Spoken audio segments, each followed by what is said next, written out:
वो सूत पुत्रों की पैदाइश है। ऐसी गलती बहुत होती है कि बेसिक नॉलेज में बहुतों ने ब्रह्मा को ही ज्ञान देने वाला समझ लिया।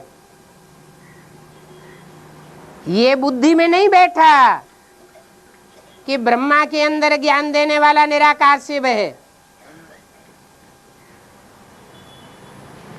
ब्रह्मा को ही गीता का भगवान समझ करके बैठ गए।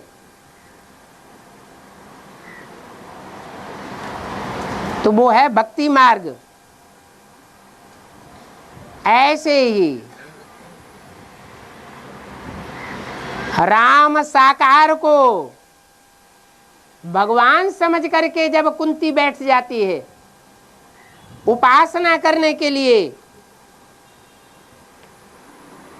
तो देहधारी धर्मगुरुओं से वरदान मिलता है। भगवान ना आशीर्वाद करता है और ना वरदान देता है। तो जो कर्ण बच्चे की पैदाइश हुई वो देहभान की पैदाइश है। बल कर्ण उतना ही ताकतवर था जितना अर्जुन था, परंतु बुद्धि कैसी बन गई? किसको सहयोग दिया? भगवान को सहयोग दिया या कौरवों को सहयोग दिया? फिर भी कौरवों को सहयोग दिया, भगवान का मुकाबला किया।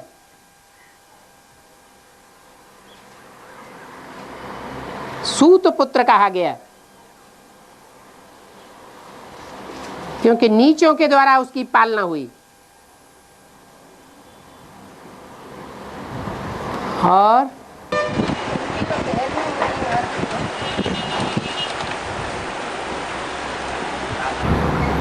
कहा जाता है दुष्यंत और शकुंतला,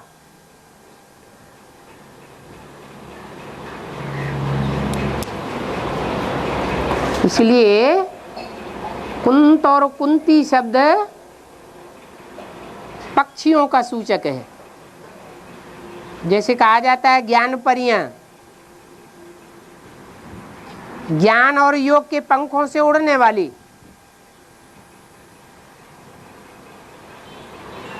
तो पांडवों के पक्ष में जो कन्याएं माताएं होती हैं सहयोगी, उनमें मुख्य का नाम है कुंती।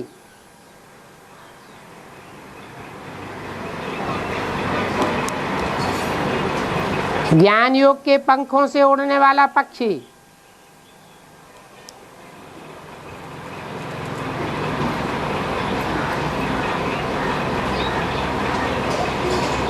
कोई उन जानवर पक्षियों की बात नहीं है। यहाँ ही सब द्रौपदियां और कुंतियां हैं। और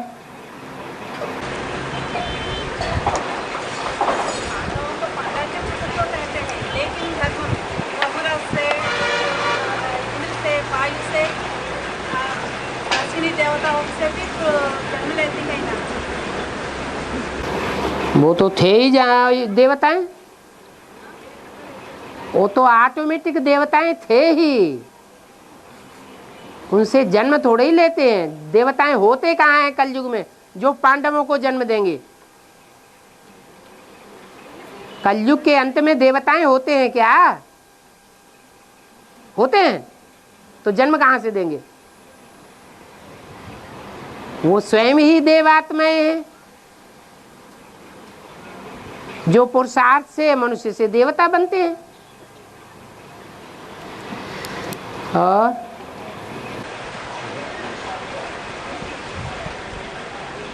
बाबा सीढ़ी के चित्र में भारत की उत्थान और पतन की बोल के लिखा हो, सीढ़ी के चित्र के ऊपर भारत की उत्थान और पतन की कथा बोल के लिखा है ना।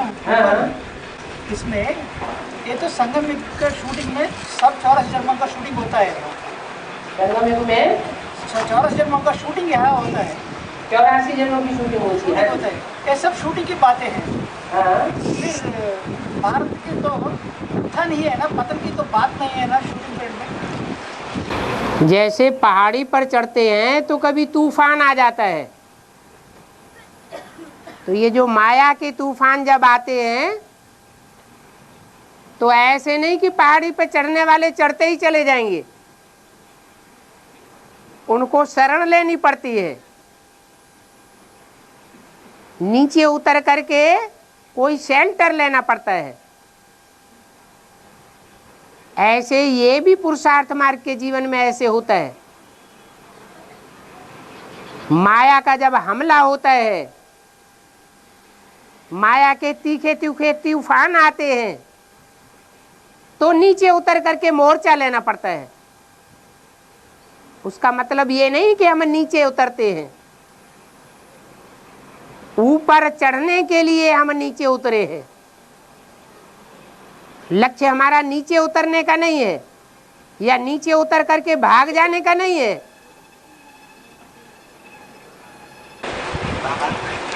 त्रिलोक चित्र में 3 लोक दिखा गया, साकार लोक, सूक्ष्म लोक और परम लोक। साकार लोक के ऊपर सूरज, चांद और सितारे दिखे। ये क्या वो ज्ञान सूर्य, ज्ञान चंद्रमा और ज्ञान सितारों का यादगार है, और उसके ऊपर सूक्ष्म लोक दिखा गया। सूक्ष्म लोक नहीं दिखाया है कोई भी, वो जो दिखाते हैं वो सिर्फ बुद्धि की ऊंची स्टेज दिखाई गई है, जो इस साकार दुनिया को भूल जाते हैं। साकार दुनिया को भूलने के बाद 3 स्टेजेस बनती हैं। एक है ब्रह्मा की स्टेज, जो नई दुनिया के मनन चिंतन मंथन में ही रहता था, उनको नई दुनिया ही दिखाई पड़ती थी, लेकिन वो दुनिया नई कैसे आवेगी ये उनकी बुद्धि में नहीं चलता था। जैसे कोई बच्चे को खिलौना दे दिया जाए तो उस खिलौने से खेलता रहता है, ऐसे ही बच्चा बुद्धि जो ब्रह्मा है वो ऊंची स्टेज में रहता था, लेकिन वो ऊंची स्टेज इतनी ऊंची स्टेज नहीं है जिसे कहा जाए कि नई दुनिया में पहुंचने वाला तरीका जान जाए। तो तरीका जानने के लिए 2 रूप हैं, एक प्रैक्टिकल रूप और दूसरा है प्लानिंग रूप। जो प्लानिंग पार्टी है वो प्लानिंग करती है नई दुनिया की, कैसे नई दुनिया आवेगी, क्या तरीका होगा, इन बातों में रमण करती है, और साकार दुनिया को भूली हुई रहती है। वो बौद्धिक सबसे ऊंची स्टेज है। उनके बनाए हुए नक्शे के आधार पर फिर प्रैक्टिकल पार्टी चलती है और नई दुनिया का निर्माण करती है। इसलिए उनको न सबसे ऊंचा और न नीचा कहेंगे, मीडियम। तो ये बौद्धिक 3 प्रकार की स्टेजेस हैं। एक प्लानिंग पार्टी, सबसे ऊंची स्टेज के बौद्धिक स्तर में मनन चिंतन मंथन करने वाली, और दूसरी है प्रैक्टिकल पार्टी, और तीसरी है इंस्पिरेटिंग पार्टी। अपना शरीर नहीं रहता है,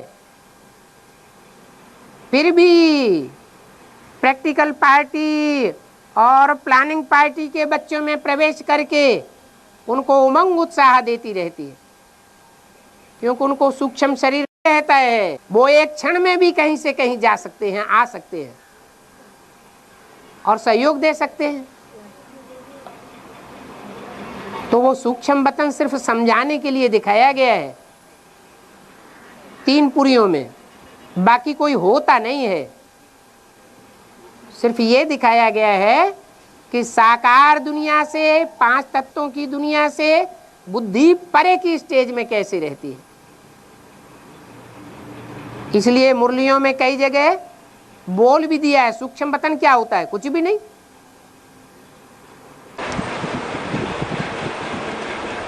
सूक्ष्म वतन के ऊपर परंधाम है ना, परंधाम का स्टेज वो ऊपर इसलिए दिखाया गया है कि वहां सिर्फ बीज रूप स्टेज है, मनन चिंतन मंथन भी नहीं है, मन की कोई स्टेज नहीं है, मन अमन हो जाता है, सिर्फ स्वरूप में स्थित होने की बात है।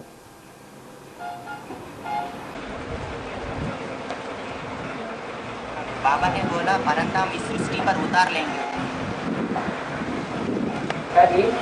उसका अर्थ क्या है बाबा? परम धाम इस सृष्टि पर उतार लेंगे का मतलब ये हुआ कि जो भी बीज रूप स्टेज में स्थिर होने वाली संपन्न बीज रूप आत्माएं हैं, जो आत्म की स्थिति पक्की धारण कर लेती है, सब नहीं पक्की आत्म की स्थिति धारण करती, देह भान रह जाता है, लेकिन जो 4.5 लाख 9 लाख आत्माएं पक्की बीज रूप स्टेज धारण कर लेती हैं, आत्मा बन जाती हैं, वो ऐसे स्थान पर एक जगह इकट्ठे होकर तपस्या करेंगी,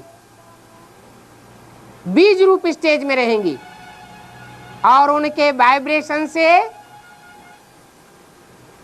जहां उद्धार होना होगा वहां उद्धार होगा और जहां प्रहार होना होगा वहां प्रहार होगा। जिनका विनाश होना होगा उनका विनाश होगा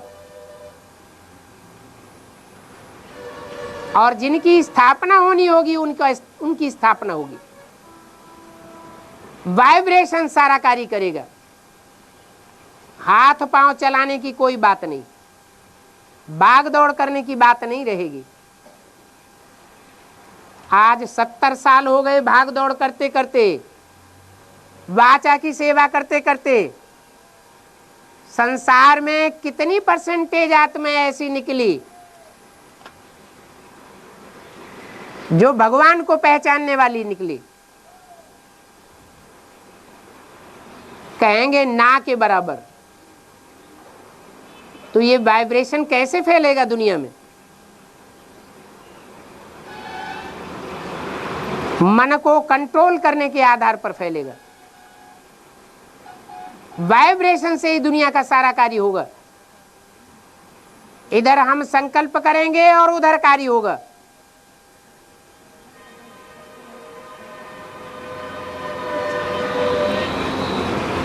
और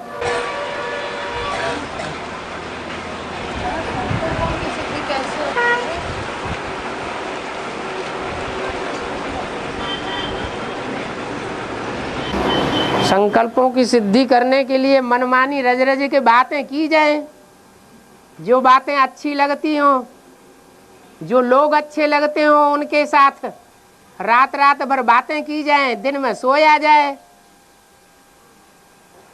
तो आराम से संकल्पों की सिद्धि हो जाएगी।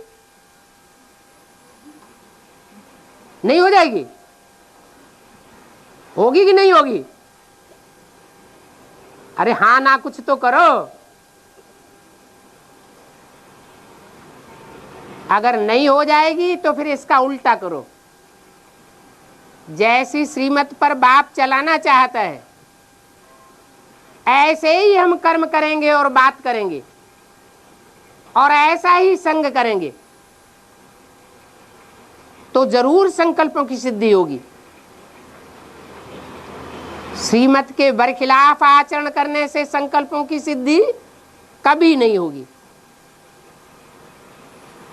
श्रीमत से सदगति, सदगति पहले बुद्धि की होगी या शरीर की होगी? पहले बुद्धि की सदगति होती है। बुद्धि में संकल्प मात्र ही ऐसे आवेंगे जिससे हमारा और दूसरों का कल्याण हो। जरमुई और झगमुई की बातें खलास हो जाएंगी। और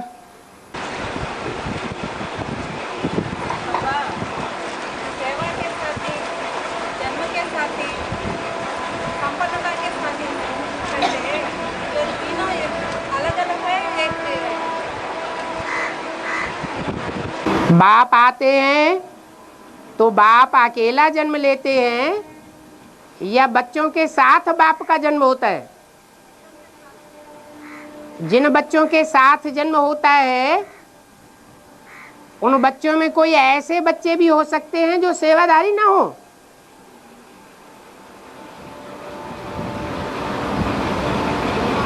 कैटेगरीज हो सकती है, ब्रह्मा जैसे सेवाधारी, विष्णु जैसे सेवाधारी, शंकर जैसे सेवाधारी।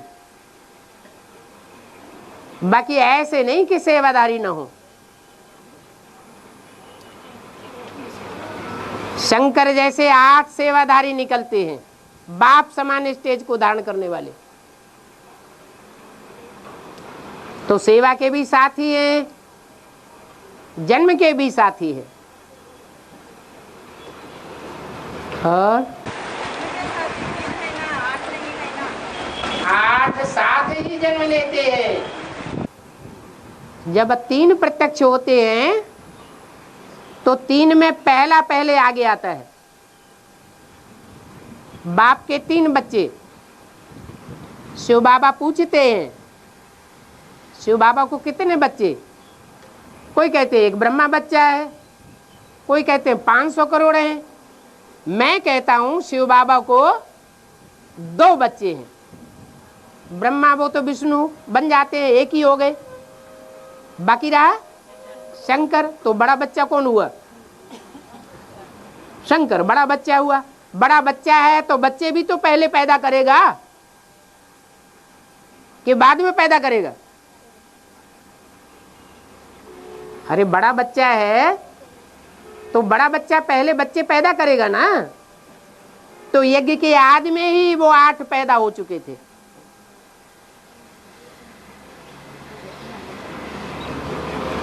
जिनमें 4 और 4 भाई बहन की जैसे जोड़ी थी।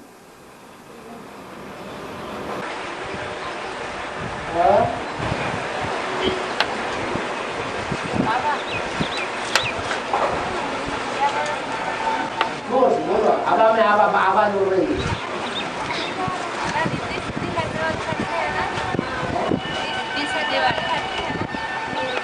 करने वाला करते हैं ना। क्या करने वाले करते हैं? रिद्धि सिद्धि वाले। हाँ,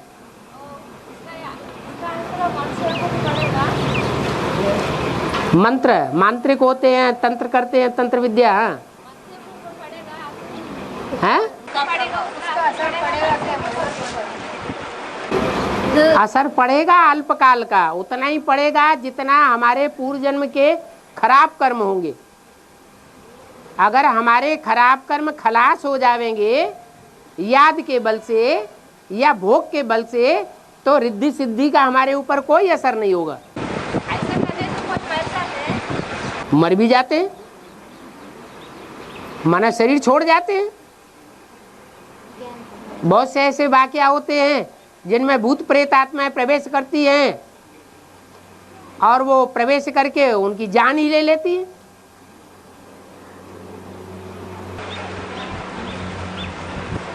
और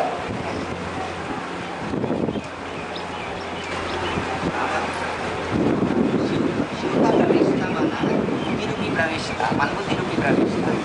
मन बुद्धि शिव को मन होता है आपका। ब्रह्मा विष्णु शंकर महाब्रह्मा मन। जब ब्रह्मा में प्रवेश करता है तो मन है। वो मन चलाने में सबसे तीखा है।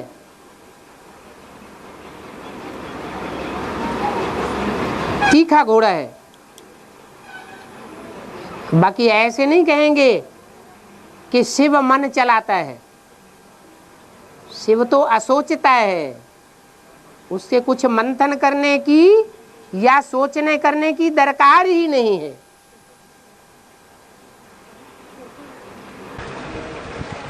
तो त्रिशूल का मन ब्रह्मा और बुद्धि शंकर और संस्कार विष्णु, ये क्या हो रहा है?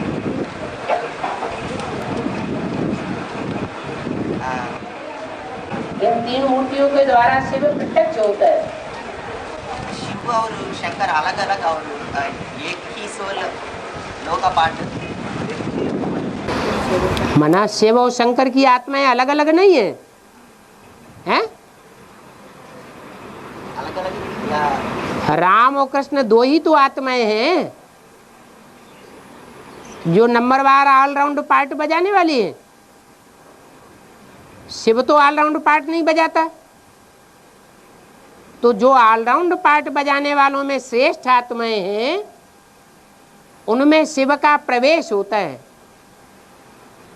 इससे साबित हो जाता है कि शिव तत्व अलग है और शंकर की आत्मा अलग है और ब्रह्मा की सोल अलग है।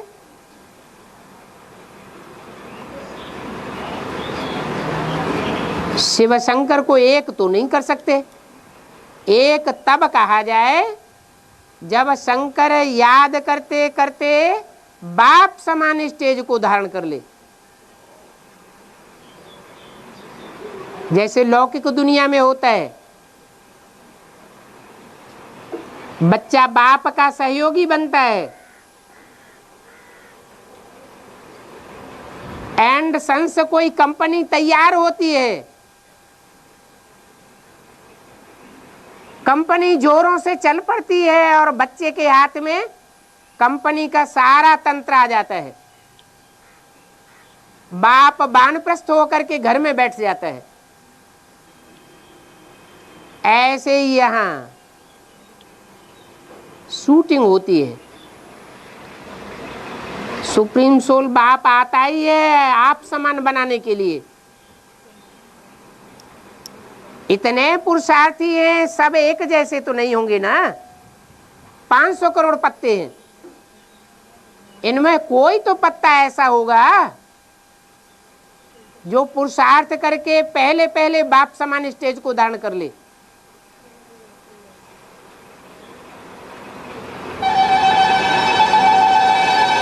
तो जो पहले पहले बाप समान स्टेज को धारण करता है, संसार में उसका नाम बाप के साथ जोड़ दिया जाता है। जैसे आज भी एंड सन्स कंपनी लिखा जाता है, ऐसे ही शिव शंकर भोलेनाथ लिखा जाता है। शिव का नाम पहले और शंकर का नाम बाद में। शंकर शिव भोलेनाथ नहीं कहा जाता, शिव शंकर भोलेनाथ कहा जाता है। शिव नाम पहले और बच्चे का नाम बाद में। शिवलिंग में एक ही हीरा दिखाते हैं ना बाबा। शिवलिंग में एक ही हीरा दिखाते हैं। क्या दिखाते? हीरा हीरा बिंदु। हाँ। दो हीरा क्यों नहीं दिखाते हैं? एक शरीर में दो आत्मा है ना। एक तो मुर्दा है, उसके दिखाएंगे तो उसी को याद करने लग पड़ेंगे। वो पत्थर बुद्धि है या हीरा है? फिर बाबा का समान स्टेज जब समान बन जाए तब की बात है। और कल्पवृक्ष साकार है ना बाबा। कल्पवृक्ष साकार है ना। हाँ जी। उसका बीज भी साकार है। मनुष्य सृष्टि साकार उसका बीज भी साकार और मनुष्य सृष्टि रूपी वृक्ष का बीज भी साकार। तो उस बीज शिव सुप्रीम सोल है। उस बीज शिव सुप्रीम सोल उस बीज कल्पवृक्ष का बीज कल्पवृक्ष का बीज हाँ, शिव सुप्रीम है क्या? सुप्रीम का है। कल्पवृक्ष कल्प वृक्ष जो मनुष्य सृष्टि रूपी कल्प वृक्ष है उसका बीज है, या आत्माओं का जो वृक्ष है उसका बीज है? मनुष्य सृष्टि का बीज है। अगर वृक्ष साकार होगा तो बीज भी साकार होगा, और अगर आत्माओं का जो वृक्ष है वो निराकार है तो उसका बीज भी निराकार होगा। वो है शिव और वो है एडम या प्रजापिता।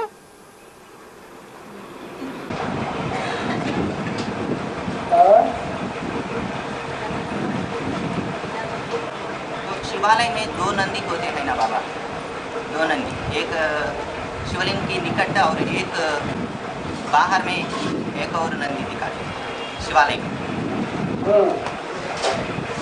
क्यों 2 नंदी दिखाते हैं वहाँ? हर जगह 2 नहीं दिखाते। हमारा दक्षिण भारत में 2, यहाँ 2 नंदी हैं शिवालय में। 2 बैलों की जोड़ी तो कांग्रेस में भी प्रसिद्ध हो गई। जब शुरुआत में गवर्नमेंट बनी थी तो कांग्रेस की निशानी क्या थी? 2 बैलों की जोड़ी।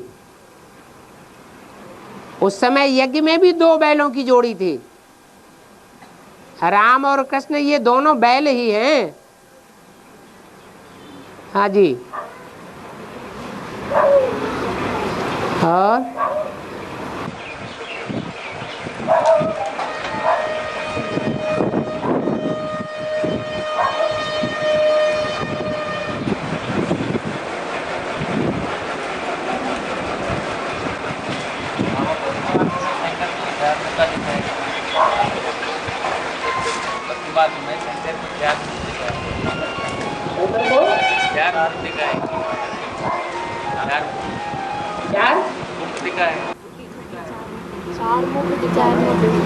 हाँ, चौमुखी महादेव कहा जाता है। कंपिल में एक मंदिर बना हुआ है। जमीन में जो लिंग रखा हुआ है अष्टधातु की मूर्ति का, वो 4 मुख वाला है। ब्रह्मा के 4 मुख जो दिखाए जाते हैं वो भी उसी का प्रतीक है। शिव ही उनमें प्रवेश करता है तो ब्रह्मा नाम कहा जाता है, इसलिए चौमुखी महादेव कहा जाता है।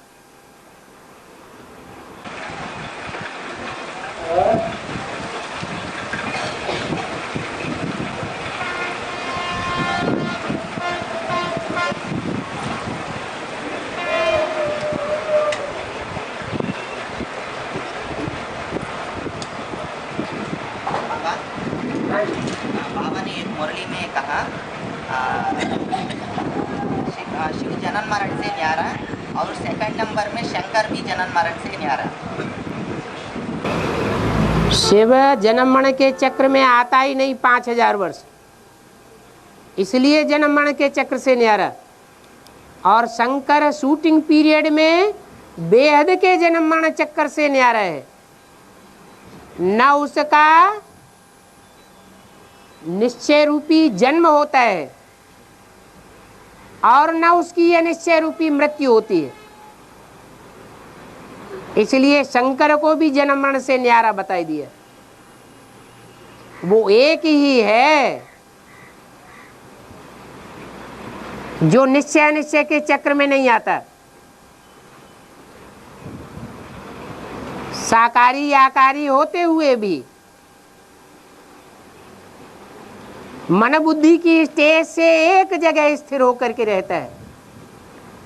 बाकी जितने भी आत्मा रूपी सितारे हैं वो सब चक्कर काटते रहते हैं, अपना स्थान बदलते रहते हैं, एक ठिकाने पर नहीं रहते,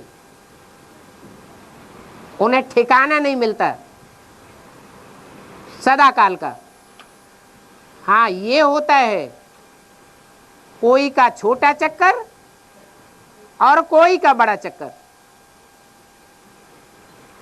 कोई सितारा बहुत नजदीक रहता है, छोटा चक्कर काटता है, और कोई सितारे बड़े लंबे लंबे चक्कर काटते हैं,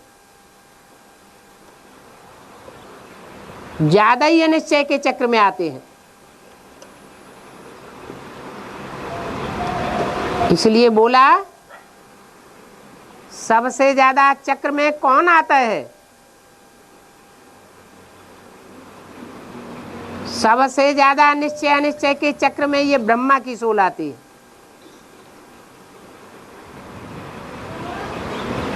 क्योंकि ये उपग्रह है,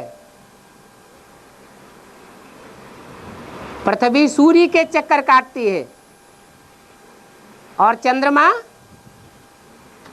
पृथ्वी के भी चक्कर काटता है और साथ साथ सूर्य के भी चक्कर काटता है। इसलिए सबसे जास्ती चक्कर ब्रह्मा के होते हैं।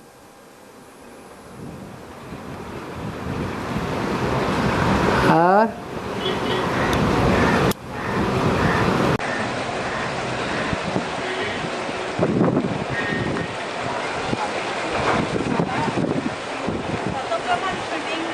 समय से होती है या ध्यान से होती है या अपने मन बुद्धि की दिशा से होती है? वो आत्मा जिस समय ज्ञान में आती है, चाहे बेसिक ज्ञान में आती है या एडवांस ज्ञान में आती है, उस समय वो सतोप्रधान स्टेज की शूटिंग करती है। धीरे धीरे सतोप्रधान से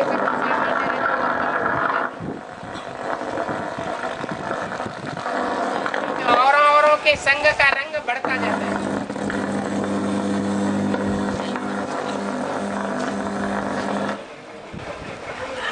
जितना जितना संग के रंग में आती जाएगी, उतना उतना जल्दी सतोप्रधान से तमोप्रधान बनती जाएगी।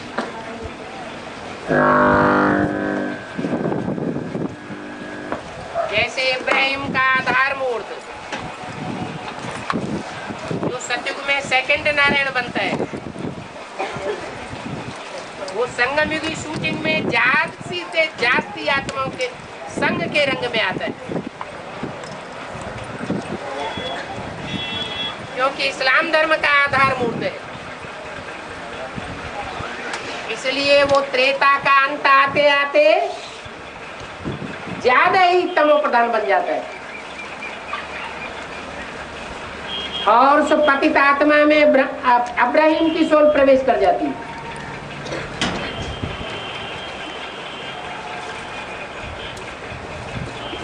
तो कोई के तमो प्रधान बनने की स्पीड ज्यादा होती है और कोई के तमो प्रधान बनने की स्पीड कम होती है। जो जितना ही स्वस्थिति में स्थित होकर के रहता है, वो तमो प्रधान भी कम बनता है। और जो जितना ही परचिंतन में और देह के चिंतन में ज्यादा रहता है, वो उतना ही तेजी से तमो प्रधान ज्यादा बनता है। एक के संग के रंग में रहने से सात्विकता आती है और अनेकों के संग के रंग में रहने से तामसीपना आता है।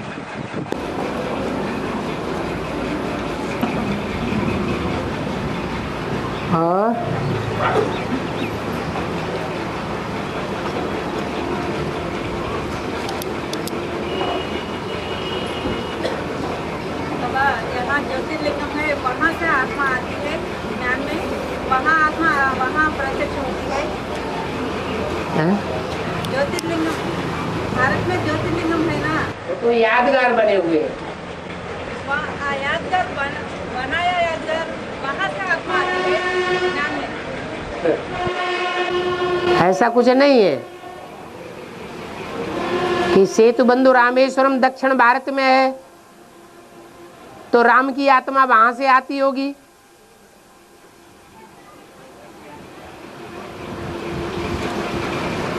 ये तो यादगार बनी हुई है मात्र।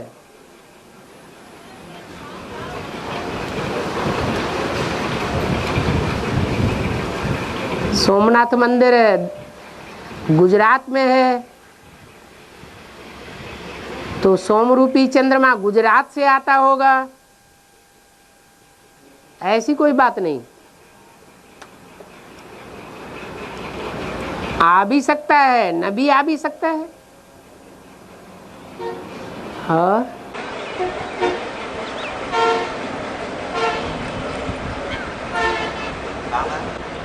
शिव परमात्मा कहते हैं ना, शिव परमात्मा, शिव को परमात्मा भी कहते हैं, शिव को परम पिता कहते हैं ना। शिव को परम पिता कहेंगे, परम आत्मा तब कहें जब आत्माओं के बीच में परम पार्ट बजाए। उसकी आत्माओं से भेंट नहीं की जा सकती, शिव ज्योति बिंदु का नाम है। सुप्रीम सोल जो जन्म मरण के चक्र से न्यारा है, उसका अन्य आत्माओं से तालमेल नहीं बैठाया जा सकता, इसलिए उसकी सुपरमेसी भी किसी के साथ नहीं है। उस जैसा पार्ट कोई नहीं बजाता, इसलिए सुप्रीम सोल कहा जाता है। बाकी 500-700 करोड़ आत्माओं के बीच में जो सुपरमेसी का पार्ट बजाता है, हीरो पार्ट बजाता है, वो परम आत्मा कहा जाता है। आत्माओं के बीच में परम पार्टधारी। इसलिए जैसे दो शब्द मिलाकर के एक कर दिए शिव शंकर भोलेनाथ, ऐसे ही दो टाइटल मिलाकर के परम पिता परमात्मा कहा जाता है। परम पिता शिव के लिए यूज हुआ है और परमात्मा जिस मुकर्रर रथ में प्रवेश करता है उस आत्मा के लिए यूज होता है। दोनों को मिलाकर के परम पिता परमात्मा पार्टधारी कहा जाता है। और शिव परमात्मा में शिव अलग और परमात्मा शब्द अलग है। शिव परमात्मा कहते हैं, लेकिन ये रंग है। शिव परम पिता है, उसका कोई पिता नहीं। जब कहेंगे परमात्मा तो आत्माओं के बीच में परम कौन? शिव की तो भेंट नहीं कर सकते आत्माओं के साथ। और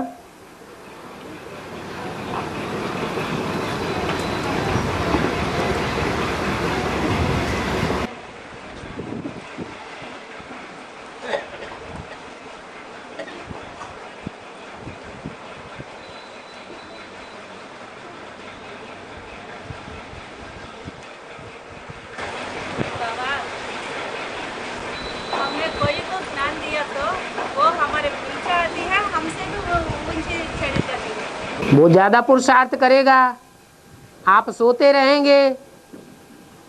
ऐसी दीदी दादियां बहुत हैं जो यज्ञ के आदि से आई हुई हैं, वो बेसिक नॉलेज में ही पड़ी हुई है, और उन्होंने जिनको ज्ञान दिया वो एडवांस नॉलेज में आगे बढ़ गए। पुरुषार्थ की बात है। गुरु गुड़ रह जाते हैं, चेला चीनी बन जाते हैं।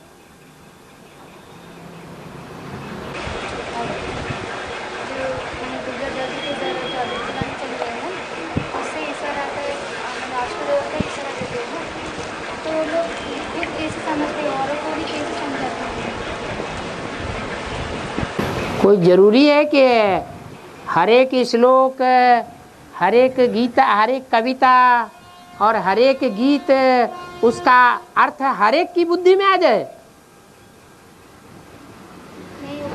गीतों का अर्थ बाबा ने मुरली में हमें बताया तो हमने उसका बेहद का अर्थ समझ लिया, लेकिन इन गीतों का अर्थ पहले किसी की बुद्धि में क्यों नहीं आया? ऐसे ही अव्यक्त वाणी जो चलती है, जिन्होंने एडवांस उठाया हुआ है कोर्स, उनकी बुद्धि में अव्यक्त वाणी का गुह्यार्थ बैठता है, और जिन्होंने एडवांस कोर्स नहीं उठाया हुआ है, बेसिक कोर्स के आधार पर ही चल रहे हैं, उनकी बुद्धि में एडवांस का गुह्यार्थ नहीं बैठता।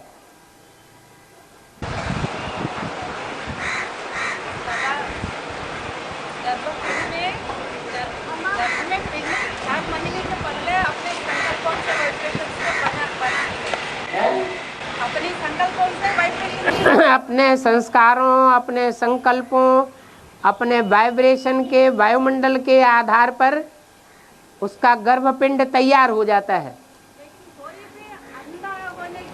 अंदर से पैदा होने की संकल्प कोई भी नहीं संकल्प नहीं करेगा, लेकिन आंखों से ऐसे कर्म तो किए जो उसको एहसास होते हैं कि हमने बहुतों को फंसाया है, बहुतों को इन आंखों से दुख दिया है और धोखा दिया है। वो अंत समय में याद तो आता है, तो उसको अंधा बना देता है।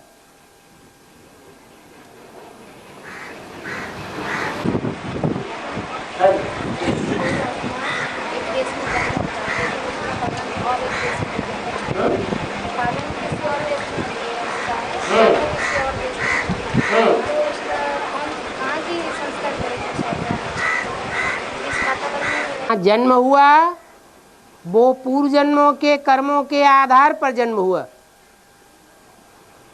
और जो पालना हुई वो भी पूर्व जन्मों के कर्मों के आधार पर हुई।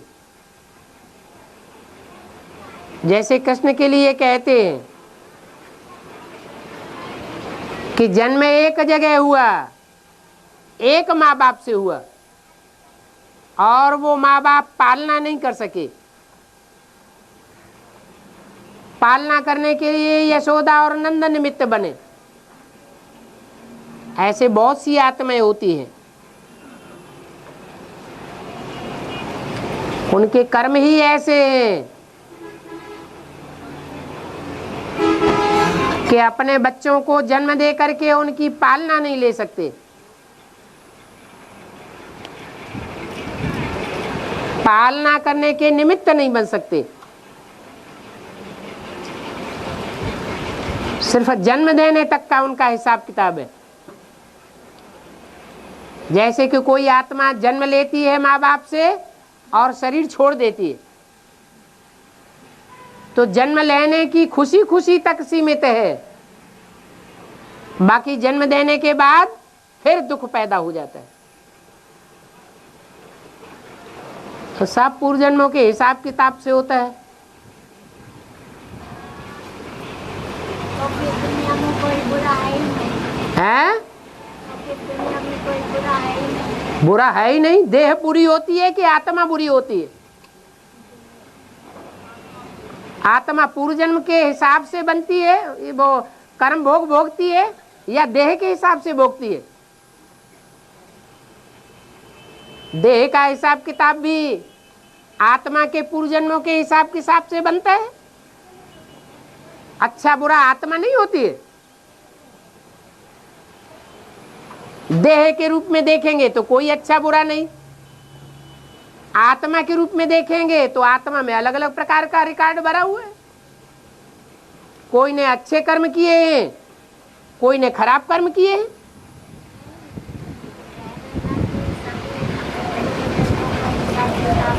हाँ, पूर्व जन्मों का हिसाब, पूर्व जन्म में ऐसे खोटे कर्म किए हैं या अच्छे कर्म किए हैं जिनके आधार पर आत्मा को प्राप्ति होती है अगले जन्म में।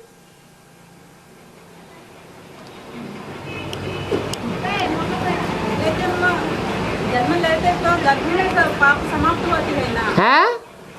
जन्म लेने के पहले गर्भ में पाप समाप्त होती है ना आत्मा का? जन्म लेने से पहले पाप खत्म हो जाते हैं। सब पाप खत्म नहीं होते, पाप खत्म होने का भी हिसाब है।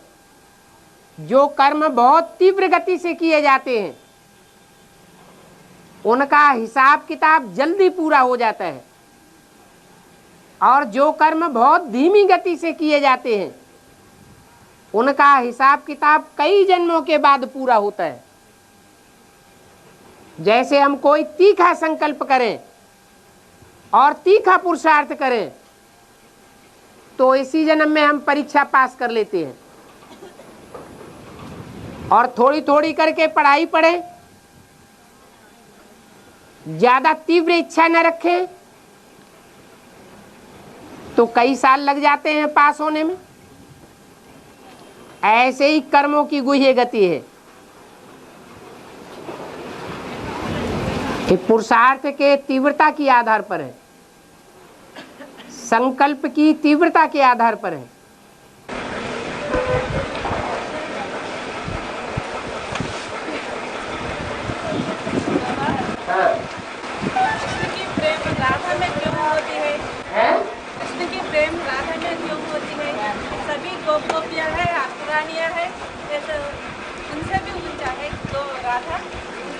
पूर्व जन्म में अच्छे कर्म किए होंगे ना, कृष्ण के साथ, कृष्ण की आत्मा के साथ। बनी बनाई बन रही, अब कछु बननी ना है, ये क्यों बोला? जो पूर्व जन्म है 63 जन्म, उन जन्मों में राधा की आत्मा ने कृष्ण के साथ कुछ जन्म जन्मांतर ऐसा हिसाब किताब जोड़ा है, जो उनके साथ रहकर कोई पाप कर्म नहीं किया, प्यार का ही रिश्ता निभाया है, गोप गोपिनियों नंबरवार निभाया है। कोई वहां भी हरामजादी बन गई होंगी, यहां भी हरामजादी बनती है। कोई वहां भी उस्ताद बन गई, यहां भी उस्ताद बन जाती है। कोई वहां भी पट्टरानियां बन गई थी, यहां भी पट्टरानियां बन जाती है। लंबे समय तक बड़ा लंबा पुरुषार्थ बढ़िया, और अंत समय में धोखा दे जाती तो पट्ट में गिरती है। सब पूर्व जन्मों का बना बनाया खेल है, लेकिन पता नहीं है। अभी जैसे जैसे रील खुलती जाती है तो पता लगता जाता है कि किसने कैसे कर्म किए हैं। जैसे बाबा बताते हैं, अंत में सबको पता लग जाएगा कौन दास दासी बनता है, कौन चांडाल बनता है, कौन राजा रानी बनता है, कौन महाराजा महारानी बनता है। हैं? अंत का समय कब? अभी भी देखने में आ रहा है। अभी अष्टदेव नहीं क्लियर हो रहे हैं, आपको मालूम नहीं होता ना? तुमको मालूम ही नहीं। चलो थोड़े दिन के बाद जब 108 की माला प्रत्यक्ष हो जाए, उसके बाद मालूम पड़ जाएगा। ऐसे हो सकता है, या 1008 की माला प्रत्यक्ष हो जाएगी तब पता चलेगा। चलेगा तो सब मानेगा। सब मानेंगे? ऐसा नहीं होता है कि सब मान लें एक साथ। अपोजिशन होता है पहले, उस अपोजिशन के बीच में पता चलता है कौन कितना ऊंचा बनने वाला है और कौन कितना पावरफुल है। पावरफुल होगा तो मुकाबला करता चला जाएगा और ईश्वर उसको मदद करता चला जाएगा। कमजोर होगा तो ढसर रह जाएगा, हिम्मत खलास।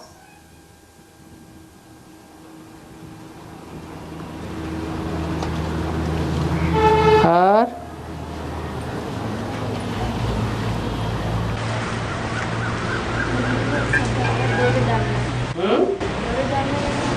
डोरे डालना माने आंख लड़ाना।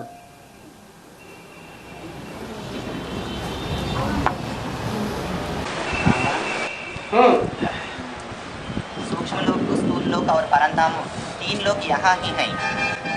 सूक्ष्म लोक बुद्धि का स्टेज और परंधाम परमधाम यहाँ नहीं है। परमधाम यहाँ नहीं है। परमधाम जैसी स्टेज तुम यहाँ बना लेते हो। परमधाम जैसा वातावरण 9 लाख आत्माएं बना लेंगी, जहाँ संगठित रूप में इकट्ठी हो जाएंगी। तो परंधाम इस स्थूल सूर्य चंद्र नक्षत्र तारागणों के ऊपर परे एक परंधाम है वहाँ। पृथ्वी गोल है और गोल पृथ्वी के चारों तरफ वायुमंडल है और वायुमंडल के चारों ओर स्पेस है। उस स्पेस में सूरज चांद सितारे हैं और उस स्पेस के भी चारों ओर परमधाम है।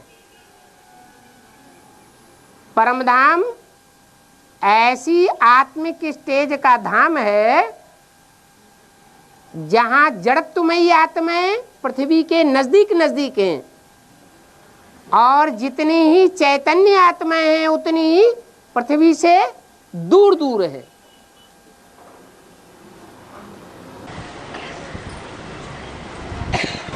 ना किसी की गलती सुननी है, ना किसी की गलती आपको से देखना है। कैसे हमें बुद्धि में रह जाएगा, देखा हुआ चीज आपको बुद्धि में रह जाएगा।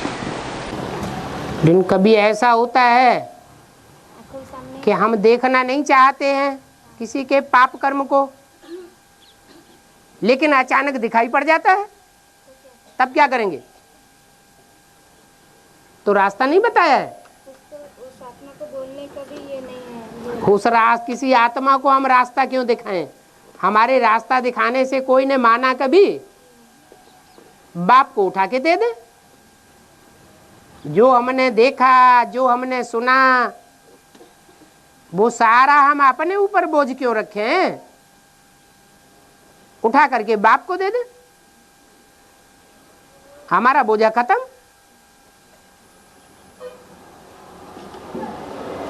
हम तो किसी का उद्धार करने वाले हैं नहीं।